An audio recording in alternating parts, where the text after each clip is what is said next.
dari kolonialisme dan imperialisme terhadap bidang pendidikan di Indonesia.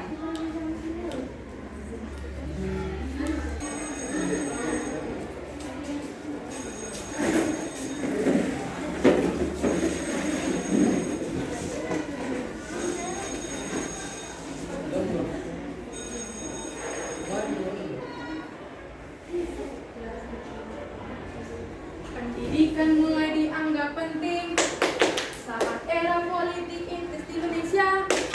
Perhatian Belanda hanya untuk di beberapa sektor saja.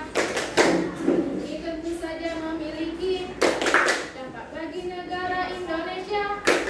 Golongan terpelajar bisa baca dan tulis bangsa Indonesia jadi tahu. Yang bisa merasakan dunia luar dan munculnya banyak sekolah di Indonesia.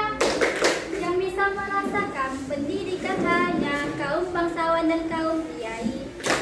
Meski seakan beri kesempatan pendidikan untuk rakyat pribumi, tetapi tujuannya untuk kepentingan Belanda itu sendiri.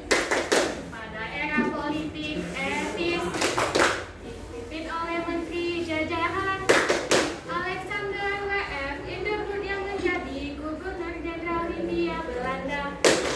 Siapa yang tahu contoh tokohnya? Saya, Siapa yang tahu contoh tokohnya? saya, Ki Hajar Dewantara, Ahmad Dahlan Kartini, Lasmandika dan Rohana Kudus. Siapa yang tahu contoh sekolahnya? Siapa yang tahu contoh sekolahnya? Sekolah angka 1, sekolah angka 2, IS Pulau IS Topia. Adanya kaum-kaum terpelajar membuat surat kabar bermunculan. Adanya kesadaran mengenai pentingnya bersamaan dan kemerdekaan. Adanya informasi yang berkembang membuat kami belajar berdialog Tentang kemerdekaan hingga kemunculan Sumpah Pemuda pada hari ini. Sumpah Pemuda. 1. Kami putra dan putri Indonesia mengaku bertumpah darah yang satu, tanah air Indonesia. 2. Kami putra-putri Indonesia berbangsa satu, bangsa Indonesia. 3. Kami putra dan putri Indonesia menjunjung bahasa persatuan bahasa Indonesia. Sumpah Pemuda merupakan salah satu bukti nyata perjuangan para pemuda dalam memerdekakan negara ini.